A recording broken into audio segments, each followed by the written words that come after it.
Hi, I'm Brant Menswar, and welcome to my show, Just a Moment. As a former world touring musician turned keynote speaker and author, I've experienced my share of life-altering moments that have both broken me and propelled me forward. How you leverage those moments or push through them will define your destiny. Each week on my show, I'll provide tools on how to maximize those moments, as well as interview some of the most successful entrepreneurs, entertainers, and athletes on how the power of a single moment changed their life. Join me to learn how to change what's possible for your life. It'll take just a moment. Today, we get our story from Tucker Dupree, a world record swimmer and 3-time Paralympic medalist. His moment, while unexpected and life-changing, may have altered his course, but didn't send him astray of his destination. This is a story of how setbacks become strengths and shut doors become open windows. This is Tucker's Moment. I'm Tucker Dupree, and this is my moment. I'm originally from North Carolina. Growing up, my parents realized at a very young age that they needed to put me into some type of sports to keep me busy, but also out of trouble. So I had very supportive parents in making sure that I got to experience different sports. Whatever I said, oh, I'm interested in this, my parents were like, cool, let's do basketball, or oh, soccer, or marching band, or music, or whatever that was. I was always trying to get my hands into everything. I was also fortunate to have my mom as an educator. So my mom was a teacher my whole childhood life, as well as into my adult life. She always made sure that school was always the beginning and the end of every day. My mom was actually my first, second, and third grade teacher. Having my mom as my teacher was, I couldn't come home and be like, oh, I don't have homework. And she'd look at me like, yes, you do. I assigned it. Go sit down. My dad was in construction. He was somebody that did electrical work and did all of that and was going to break off and do his own business. I think my mom was definitely the constant where she was, again, having that regular job, I would say, where my dad was trying to stand up a business and get leads and do construction for other people because he wanted to do his own thing. And some of the time was my dad looking at me being like, hey, we're going to go to the flea market and hand out flyers. So we're talking like analog solutions, figuring out ways to get the word out there. So I think for all of us, it was just kind of trial and error, as well as just making sure that my dad was getting the business healthy enough to sustain. So there was that level too. It was a blend, but again, it did make our household just a different environment. Though his interests ranged from team sports to marching band, swimming captured Tucker's attention from the moment he got into the pool. It quickly progressed from a way to pass time to a genuine passion. Early on, my dream was to be on TV for swimming. The moment I caught the swimming bug in high school, I dropped everything, jumped into swimming. Like, I really enjoyed the fact that swimming immediately showed me that incremental improvements yield massive results. Little tiny movements of putting your hand in front of you, just the tiniest micro movement out to the right or to the left is a huge difference over the course of a race. And I liked the fact that immediately you made that change and it made a difference and you got faster. I think that really pushed me at the beginning. I remember one time saying that to a lifeguard actually, and just being like, I would love to swim in the Olympics. And they looked at me and they're like, well, you better be at the pool more than you are now. And I was like, yeah, that's probably true. That was something my dad was very adamant about as a kid growing up, was like, hey, if you want to do something and do it to the best ability, look at the people that are doing it, what you think, is the best possible way, and ask questions, be curious and say like, how can I do what they're doing or simulate or emulate what they're looking at doing? So I was really interested in making sure that my dream was something that I never put limitations on, and letting that work ethic and curiosity kind of guide that journey. But how did it all get started? As with many people's extracurriculars, Tucker's sister had an indirect influence on what her brother wound up doing with his after-school hours. My sister was older than me by 3 years, and she decided her senior year of high school that she was going to join the swim team. She said it was for fitness. I think it was for guys in Speedos, but who's to say that it was right? She was a senior in high school when I was a freshman, and so the biggest thing was I rode to school with her every day. So when she decided to join the high school swim team, I was in the car, or I had to sit in the stands and watch swim practice. And so as a freshman, the swim coach would come up to me every day and kind of heckle me like, you're here, just get in. You might as well. You need to join this team and meet some new people. After just countless days of him saying, get in, I was like, all right, fine. If it will get you to be happy and stop asking me to get in, I'll try it. So one day I showed up with swim trunks in hand, got in, and it was the closest thing to controlled drowning as possible, probably, where I swam to the other end of the pool and the lifeguard's looking at the coach being like, is he going to survive? He gave me a couple pieces of advice. He said, hey, do this and change your hand position here. And it was immediate. And that was the thing that I really gravitated towards again of, no, that does happen. When you do this, it is true. You get faster. So I really liked that, where my other hobbies or interests weren't giving me that satisfaction until I would say fast forward to my senior year. I went from the slowest person on the swim team to being one of the fastest people on the swim team with school records and being the team captain. And again, that idea of swimming in college was coming true. Despite the certainty that his skill with swimming gave him, life suddenly changed for Tucker when an out-of-the-blue medical event occurred. That certainty was shattered, and Tucker had to learn not only how to continue to pursue his passion, but how to live his daily life with a new set of obstacles in place. October 18th, 2006. It's literally tattooed on my arm. And that is a big part of my life. And I have it visible for a reason, because I have a lot of people that will see that I have tattoos and they see a date and they're like, oh, what's that date? And that day is the day I woke up in 2006, rubbing my right eye, looking out of my left eye. And I noticed that I couldn't see a sticker on my closet door. I got out of bed, went into the bathroom, took out my contact lenses, put in new contact lenses, and I still couldn't see for some reason out of the center of my vision on my left eye. And so I went into the kitchen. I was eating breakfast, getting ready for school. My mom, as I mentioned before, is an educator. And so she was getting ready for her school day. And I just threw it past her. I said, hey, just as a heads up, for some reason, my left eye is blurry, just in the center. It doesn't hurt. It's just for some reason, I just can't see out of the center of my left eye. And my mom was like, okay, that's interesting. I'll call your eye doctor and see if we can get you into the eye doctor. But go to school, call me during lunch and let me know. So I literally grabbed my keys, got in my car, drove to school, went throughout my whole day, and got back in the car after school was over and did a quick visual field test for myself, where I just covered my right eye with my right hand. And I noticed that I still couldn't see the emblem in the middle of the steering wheel out of my left eye. So I picked up my flip phone, called my mom, and I was like, hey, I need to go to the doctor. So that day kicked off about 2.5 months of testing, when I was later on diagnosed with a very rare condition called Leber's hereditary optic neuropathy, or LHON for short. And when I was diagnosed, I was very rare condition. I was the first patient the doctor had seen when I got my diagnosis ever in her career. And she just said, this is really rare. It's not something that there's a big community, but it's something that you need to monitor, and just be prepared that with it being so rare, you could wake up tomorrow morning and be completely blind. So that was a very big out-of-body experience for me. I remember that moment of being diagnosed and when she was telling me all the things that were going on. And I remember sitting there in front of this person thinking, like, who are you to tell me what my life is going to be like? She was explaining I was going to become depressed. And in my mind, I'm sitting there thinking, no, I'm going to go swim in college. Like, I have all these goals that I have to go after. And right now it's only affecting one eye. So it started with my left eye. Unfortunately, 4 months later, it did go to my right eye. So both of my eyes are 70 to 80% vision loss in the center of my vision. But that moment in October of 2006 started all of this. And it has unlocked a lot of great things as well. So I think that there was that one period of my life where I sat there and had a very big moment of, is this going to define who I am? Or am I going to do the right thing and leave a legacy? At the time when I was starting to have the vision loss kind of take place, I had to start to figure out as well, how do I share this information with my community, whether that's my teammates on my swim team or my swim coach. And I actually sat down with my swim coach and we had this conversation, because I'm losing my vision. I need to talk to her about how is practice going to look now, because I can no longer read the clock. I can't read the whiteboard when they're writing the workout. So there's a lot of things that I had to immediately figure out how I was going to share this new version of myself. And so when I started to have those conversations, I had to also think about, okay, I am just now discovering what this is going to be for me. And I actually was immediately thinking the last thing I want to do is go away to college and be in a dorm room and wake up in the morning and be completely blind.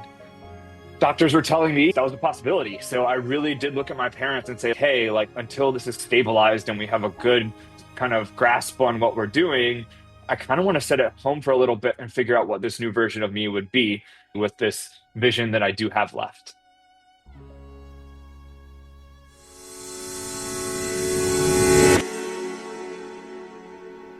Feeling lost in the noise of social media? Inspo cuts through the clutter, connecting you directly with real insights from real experts and industry leaders. It's a new social network dedicated to knowledge sharing, industry insights, and thought leadership. Get the latest from top minds in your field, or build your own thought leadership portfolio on Inspo. Already trusted by thousands of professionals worldwide, be part of the conversation and download Inspo Experts today on the App Store or visit www.inspo.expert. Tucker, welcome to Just a Moment, brother. It is so good to have you here. Yes, thanks for having me. This is awesome. Super excited. Listen, fast friends we've become, and this moment for you, it's hard for a lot of people to imagine, right? You just wake up and your literal entire life gets thrown into a bit of a tornado. You push pause to see what this is going to be for you. As you are in this pause at home after high school, I want to know, are you going back to that conversation with the doctor who was like, you're going to be this, you're going to be that? Is that sort of back in the forefront of your mind? Like, how are you battling that? I wish I could go back to my younger self and tell her that she was 100% right. My life was not going to be ordinary at all. My life has been extraordinary, and that is a choice that I make every day. As a person with a disability in society, you have a platform to showcase to the world that this doesn't have to be at the end of it. You can do a lot of great things. There's a lot of amazing people in the world that have done great things with disabilities. And I think that was my mission. After I was told that this is the new version of me, I wanted to show the world that just because I have a little less vision than you, I've done more without vision than I would have ever dreamed of doing sighted. I would love to go back and tell that doctor in that moment of, hey, I'm going to do great things. I'm going to go stand on the world stage, and I'm going to do it my way. You just like having known what you've accomplished. It's so freaking unbelievable. And this is, I want to make sure people understand you've gone on to do extraordinary things. So you stay home for a year trying to figure things out. Talk to me about your early 20s now. Like, what does this look like for you? And how do you make this shift to decide you really want to get competitive now with your swimming? So I was actually introduced to a blind rehab program in North Carolina where I lived, where they were really focused on making sure that I had the right pieces of technology and things in my life that would give me some level of autonomy within the classroom, within society. So through that journey of figuring out how am I going to go into the grocery store by myself with 75, 80% of your vision gone, how are you going to do that? How do you see far away when you're looking at a crosswalk, when you're walking across traffic? Those are things that we were talking about of just going again back to the basics. And so for me, in that process, someone kind of found out that I was an athlete. And while I was in that program, they looked at me and they're like, hey, do you know what the Paralympics are? And I was like, I have no idea what that is. And they're like, it's the same thing as the Olympics, but it's for people with physical disabilities. We compete in the same venues that you see your Michael Phelps, your Katie Ledecky. It's just a couple weeks later, so they can shut everything down, clean the village, thankfully, change all the signage, and then we would come in and do our competition. And so I was really interested in that. And I actually got introduced to another athlete at that time that was also a Paralympian. We went to lunch and he's completely blind and runs track and field. And I was like, how do you do that? And so he started explaining to me his accommodations that he uses on the track or in long jump. And so did some research, found out that there was a Paralympic swim meet that summer. So we reached out to the organization, found out how I could get classified to compete. And then I went up to my first Paralympic swim meet, and I was the fastest blind swimmer the United States had in over 30 years. And so every time I dove in, it was a new American record. Every time I dove in, new Pan American record. And I started to become this like fast blind swimmer that just popped up out of the woodwork. So it was one of those things that it started to catch some steam. And then it was like, all right, no, next year is 2008. We're going to Beijing. We're going to go swim in the water cube. And so it really hit the accelerator, and I became this new person where I was like, all right, I'm going to put on the Team USA uniform and represent Team USA in the Paralympics. And I was able to do that at three different games. And it was one of those things where I got to win medals for our country and have the opportunity to stand on the podium, break world records, see the United States flag, or envision the United States flag being raised for us, for our country, and hearing the national anthem. All of those things, whether it was world championships or the Paralympic Games, I got to take this sport all over the world and represent not just athletics, but people with disabilities doing athletics. So I think that was just one of those things that I'm so glad that I got that opportunity for someone to ask me that question of, have you heard of the Paralympics? Because I hadn't. And it really did start that conversation and that journey of figuring out how can I get involved and how can I make this into a career? So, knowing your story, hearing about the type of kid you were, it seems to me you've always been someone who is looking to better themselves, right? And so, no matter what you decide you're going to focus on when you lost your sight, was it, I need to relearn my life with that same fervor that I would want to be the best at what I'm trying to do? Or did you go through feeling like, God, everything that I had planned for my life has now just been blown up in front of me? Did you have that phase? How long did you stay in that phase? And what was it that clicked in you to say, this is another choice I can make, and this is the path I'm going to choose? I would say there's actually two moments that would happen with that for me because one, my mom being an educator, she was very interested in making sure that I had as many resources as possible and really going to the end of the earth to make that happen. She was getting people to come over to our house to teach me how to use the microwave. And I know that sounds simple, but if you close your eyes and use a microwave, there's no buttons that are raised. It's all one flush surface. So this lady came over and she's handing me these stickers, a triangle sticker, a circle, a square. And she was like, we can put these on the microwave. And then that way, you know that whenever you're looking for one, you press the circle or you press the square. And as a high school kid, sitting there being lectured on how to use a microwave, I'm sitting there thinking like, I'm using a BlackBerry. What do you mean a microwave? Like I can go text my butt off over here. What's a microwave? So my mom literally sat me down afterwards because I literally said to her, I was like, this is crazy. Like, why are you teaching me how to use things that I already know? She said, listen, we want you to have every tool in your toolbox, especially the fact that we have no idea where this is going to go. If you go completely blind, I would much rather you know that you've had experience and exposure to things that can help your life. And it really shook me because I remember thinking, like, that adolescent mind of, oh, I can use technology. Why are you teaching me the simple things? But that moment of having a toolbox of all the resources I will need just in case I go completely blind was really helpful in that moment. And the woe is me moment was the last day I drove a car because all of my vision loss was very gradual, but also it was painless. And I didn't really notice I was losing vision until I went to do something and I couldn't see it. And so I always tell people my moment of acceptance of this new version of me was that last day that I drove because I was driving home from school, going to pick up my stuff for swim practice. And I remember sitting outside my parents' neighborhood at a stoplight, looking up at the traffic signal, noticing that I couldn't see if it was red, yellow, green out of either eye. And I looked to my right and I noticed that the car next to me was stopped. So that was good. And then when they drove, I went. And then I was like, this is not safe. And thankfully, I was right outside my parents' neighborhood, drove into their neighborhood, drove into our driveway, put my car into park, reached back and grabbed my wallet, pulled my driver's license out, took the keys out of the ignition. And I remember sitting in that seat for about 5 minutes, holding my keys, thinking that this is probably the last time I'm ever going to sit here. And so I got out of the car. My mom was at home at that time. And I remember walking up to her in the kitchen and literally sliding my keys across the counter. And I said, that's it.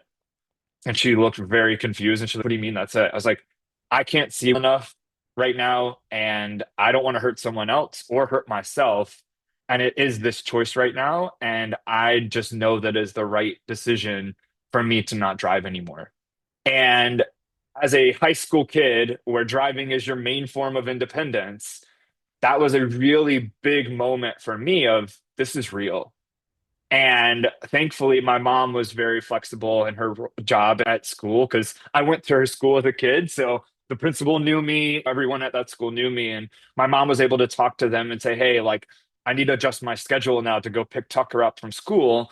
And so that was how we did it is I stopped driving. My mom then, as a senior in high school, I would go stand out in the carpool line, get picked up, go to practice, and that was our new kind of ritual. But I do think that 1 minute of sitting there in that seat, knowing that this is my independence and I'm giving that back, was really hard. But it also was that inflection point for me to say, like, this is real. I need to make sure that I am receptive to the tools that are being shown to me. I do need to make sure that I am independent. And to your point, do this to my best ability and make sure that I'm leaning on these resources and also getting as much knowledge as I can and giving back to the people that are also on their journey now and helping them find out how they can be independent is also a thing that I'm very passionate about. This is going to sound like probably a weird question to ask you. I want to know, what is your relationship with water now? After you lose your vision, does water become almost like a second home for you? Is it like the place you feel most safe? You've got to be craving some sense of normalcy in your life at that point. Is water the closest thing to normal that you can get to? Absolutely. Absolutely. I would say the best part about my swimming journey and when this was going on is that the pool was always a constant. And also, the great part about our sport is you don't talk to a lot of people while you do it. It was very cathartic, actually. I was in the pool and faces in the water. You're pushing your body as hard as you can every single time you push off the wall. It was a little bit of like my temple almost, where I was able to be in the pool and really understand, like, how will I have that conversation with that next person of, hey, I need your help with this, and how valuable relationships are to me now, because there are going to be times where I'm going to have to be vulnerable and say, hey, I need your help. I really do look back at swimming and say that it's what kept me sane, because I was able to get in the pool. There were a couple of different things that had to change, but it wasn't to the level that I would say made it so I couldn't do the sport anymore. So it really did become that constant thread throughout my journey where I could always go back to swimming. It's still my favorite type of cardio, even now. I hate running unless I'm being chased. That's the only time I run. So for me, it's easy for me to just say, I'm going to go for a swim and just grab it, throw some tunes in, walk next door to our pool that's next to our house, and jump in and swim. That is something that is always my cathartic moment of the day, to make sure that I'm always getting in. I'm keeping my body healthy, but it keeps my mind healthy as well. As you know, in this show, we always like to finish by talking about a moment that, if given an opportunity, we'd like to revisit. With everything you've learned now and where you are in life today, is there a moment in your past that you would like to go back to and consider, gosh, if I just would have known this or done this, maybe I would have had a different result from something that I wasn't necessarily happy with the result that it was? Is there a moment like that for you? Absolutely.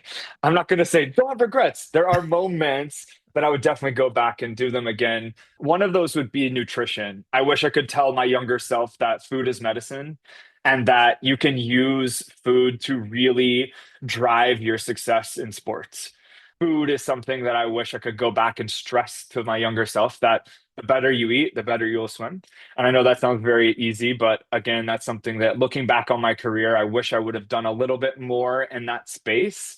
And then I'd also drive home to myself about relationships and how valuable those are, just because, again, as a person with a disability, keeping relationships healthy and people in your life that, really are part of your community, and making sure that you keep those relationships healthy is really important. Because again, there's times where I'm going to have to pick my head up. And even though I've exhausted all of my resources and put my pride aside, there will be times where I need to say, hey, I need help. Really, it comes down to the value of relationships and making sure that you surround yourself with people that, one, are a good reflection of you, and two, really try and elevate you every day and challenge you to be the best version of yourself that you can be. Yes. I couldn't agree more with you. Listen, as we say, thank you, brother. I want to say this before you let us know how we can stay in touch. There are some people in life who, they experience a tragedy and then they love to profess how thankful they are for the tragedy, right? And how it's done this and that.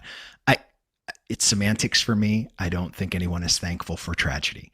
I think for those of us, for yourself, losing your vision, for me, losing my son, when you experience a life-altering change in your life, I'm thankful for the courage of how to turn that tragedy into impact. And you have done that at a level that is extraordinary. And I just want to say thank you for finding the courage to do that, because you could have easily taken a different path and chosen something different.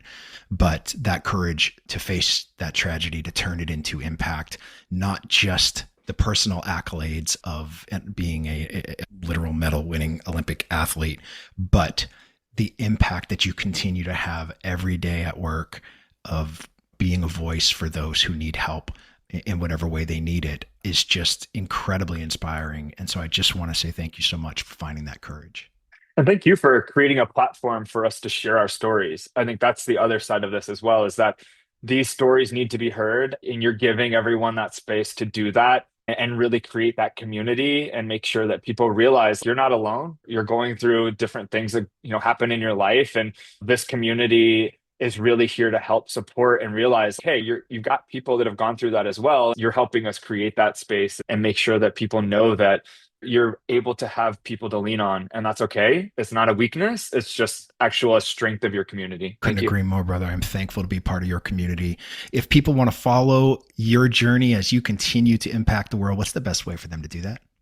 Personal life, Instagram, Tucker USA1 is my Instagram. I probably live on there the most. And then professionally, LinkedIn is probably the easiest way to find me. And again, reach out. I love kind of chatting with people and having conversations about whatever you're going through. I think that's the biggest part of this, and making sure that you build your community around you, because it takes that to be successful. So yeah, come find me online and let's keep the conversation going.